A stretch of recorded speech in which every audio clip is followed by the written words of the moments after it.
¿Qué tal amigos? ¿Cómo están? Quiero compartir con ustedes una cosa que tenemos en la Biblia que se llama la ley de la primera referencia, que dice que cuando la Biblia menciona algo por primera vez, en ese momento se establece el propósito, el significado de ese algo. Ley de la primera referencia. Si queremos saber qué significa algo, buscamos en la Biblia dónde aparece por primera vez. ¿En qué se basa esta ley de la primera referencia? Bueno, la menciona Jesucristo en Mateo capítulo 19 cuando le vienen a preguntar acerca del divorcio y de cómo se compone la familia. Jesucristo dice lo siguiente en Mateo 19, 4, 5 y 6. Dice, ¿no habéis leído que el que los hizo al principio, varón y hembra, los hizo? Y dijo, por esto el hombre dejará padre y madre y se unirá a su mujer y los dos serán una sola carne. Así que no son ya más dos, sino una sola carne. Por tanto, lo que Dios juntó, no lo separe el hombre. ¿Qué está haciendo Jesús cuando le vienen a preguntar acerca del matrimonio? Los está mandando a leer los primeros capítulos de Génesis. Les está diciendo allí, al principio, cuando esto se menciona por primera vez, ahí está el propósito por el cual la familia se creó. Y responde una pregunta acerca del matrimonio. Bueno, lo mismo te quiero invitar hoy a hacer acerca de dos conceptos. Uno, la gracia, y el otro, la misericordia de Dios. ¿Cuándo es la primera vez en la Biblia que se menciona la palabra gracia? Tenemos que ir al capítulo 6 de Génesis para encontrar la primera vez en que se menciona la palabra gracia.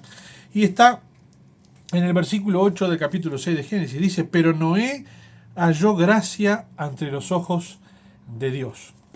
La palabra gracia, de aquí en adelante y en la mayoría de las veces en que se cita en la Biblia, siempre está acompañada del verbo hallar. Noé halló gracia. Halle yo gracia ante tus ojos, ¿sí?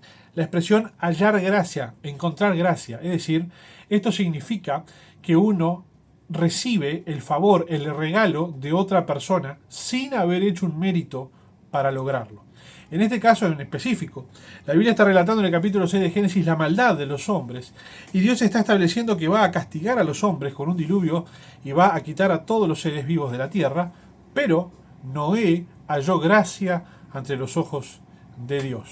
¿Qué significa que halló gracia? ¿Acaso hizo algo Noé para ser merecedor de esa salvación?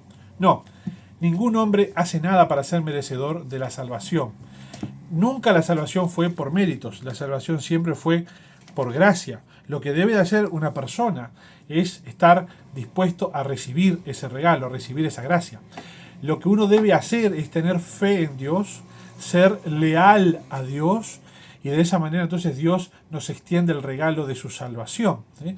Si yo decido darle la espalda a Dios, si yo decido no ser leal a Dios, si yo decido ignorarlo, pues entonces ese regalo que hubiese estado disponible para mí no va a estar a mi alcance. ¿Sí? El regalo no me lo merezco, yo no hice nada para obtenerlo, Dios me lo regala porque me ama, pero yo lo único que tengo que hacer es tener la fe de seguir a Dios, de ser leal a Dios y por lo tanto recibir ese regalo. En el caso específico de Noé, Noé era leal a Dios, Noé tenía una buena conducta, ¿sí? Pero su buena conducta no fue lo que produjo su salvación. Su buena conducta era el resultado de que era leal a Dios y de que tenía fe en Dios. Y Dios le extiende el regalo de su salvación. Un plan de salvación que a través de Noé iba a alcanzar a mucha gente, porque la idea era que todos los que quisieran creer en el mensaje que Noé iba a dar, podían entrar al arca y salvarse y recibir ese regalo. La palabra gracia significa favor, regalo, significa belleza también. ¿Sí? Entonces, la gente decidió no escuchar a Noé y se quedó sin el regalo de Dios. Pero todos los que hubiesen creído en Noé y hubiesen ingresado al arca se hubiesen salvado, como fue el caso de la esposa de Noé, de los hijos de Noé y de las nueras de Noé. Y si ustedes me plantean, bueno, pero ¿qué pasa si Noé era exitoso en su predicamento y muchísimas personas empezaban a creer en ese mensaje y se arrepentían, no entraban todas en el arca? Entonces ahí el diluvio hubiese sido detenido, porque sabemos que el arrepentimiento detiene el juicio de Dios. Esto es evidente en la historia de Nínive y Jonás, donde el pueblo se arrepintió y el castigo fue postergado y recién cayó 100 años después en unas generaciones siguientes que se olvidaron de Dios. Lo mismo pasa con Sodoma y Gomorra. Si Dios hubiese encontrado en Sodoma y Gomorra 10 personas justas, Él le prometió a Abraham que no hubiese castigado a Sodoma y Gomorra. Pero como solo encontró 4, castigó a Sodoma y Gomorra y rescató a esas 4 personas. Y esto me lleva al segundo concepto que quiero charlar contigo, el concepto de misericordia, que es todavía para mí mucho más emotivo. ¿Dónde está el concepto de misericordia? Génesis capítulo 19. ¿Dónde? Específicamente en la historia de Sodoma y Gomorra. Génesis capítulo 19 dice lo siguiente en el versículo 16. Y deteniéndose él, los varones asieron de su mano y de la mano de su mujer y de las manos de sus dos hijas, según la misericordia de Jehová para con él, y lo sacaron y lo pusieron fuera de la ciudad. Esta es la primera vez en la Biblia que se utiliza la palabra misericordia, ¿sí? Que entre sus muchos significados que tiene la palabra original hebrea, que se traduce como misericordia, uno de esos significados es liberar, ¿sí? ¿A qué se refiere entonces esto de misericordia? La situación es la siguiente. Lot está en Sodoma y Gomorra. Lot era una persona justa. La Biblia nos dice, el apóstol Pedro lo reconoce en su segunda epístola, capítulo 2, versículo 6, dice, condenó por destrucción a las ciudades de Sodoma y Gomorra, reduciéndolas a cenizas, poniéndolas de ejemplo a los que habían de vivir impíamente, y libró, aquí está la misericordia, y libró al justo Lot, abrumado por la nefanda conducta de los malvados, porque este justo que moraba entre ellos afligía cada día su alma justa, viendo y oyendo los hechos inicuos de ellos. Sabe el Señor librar, nuevamente misericordia, librar de tentación a los piadosos, es decir, a los obedientes.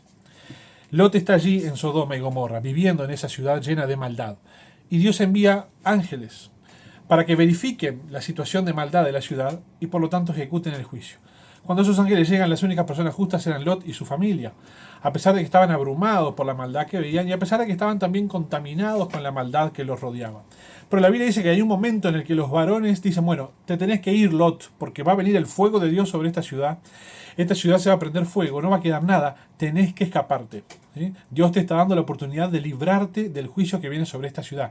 Y el versículo que yo les leí, versículo 16 de Génesis 19, dice, y deteniéndose él, es decir, Lot dudó, se detuvo cuando estaba por escapar, ¿sí? Está dubitativo, no está totalmente convencido de la decisión que tiene que tomar, no está convencido de obedecer a los ángeles, tiene dudas, se queda. Los ángeles dicen que, si yo te lo digo en forma coloquial, lo agarran de prepo a Lot, a la mujer, a las hijas, y lo sacan de la ciudad porque el castigo era inminente.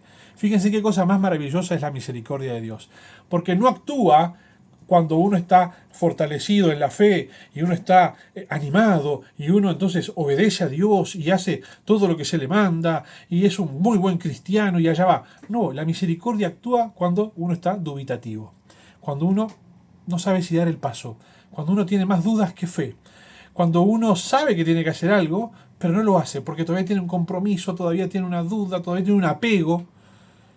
La evidencia nos muestra que la mujer de Lot estaba muy apegada a la ciudad, por eso es la única que se da vuelta para ver la ciudad una vez que es destruida y se convierte en estatua de sal. Evidentemente, eso nos da la pauta de que la mujer era la que ejerció una presión sobre la familia para quedarse en Sodoma.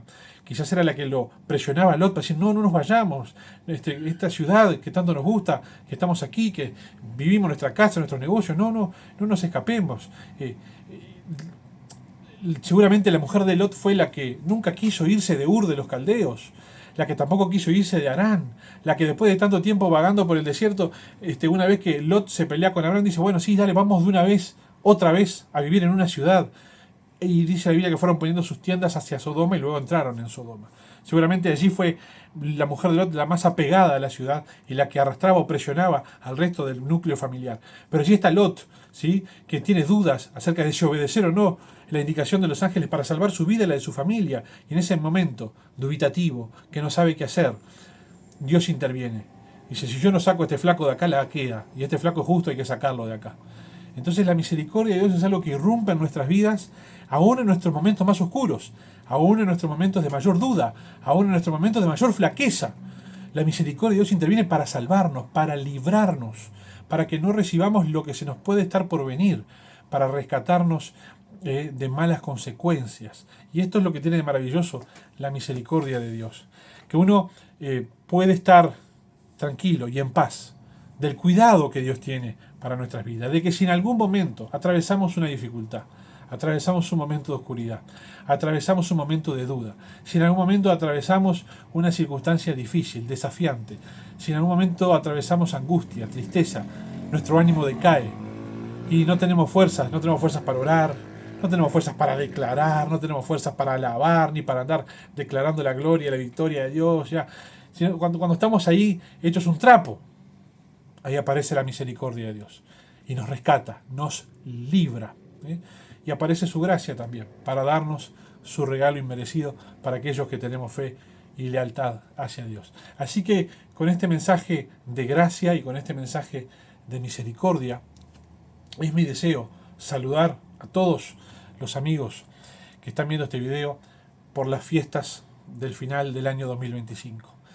Ha sido un año muy particular, lleno de desafíos y lleno de bendiciones, pero ha sido un año que nos deja a las puertas de un 2026 con una expectativa de mucha más bendición de parte de Dios.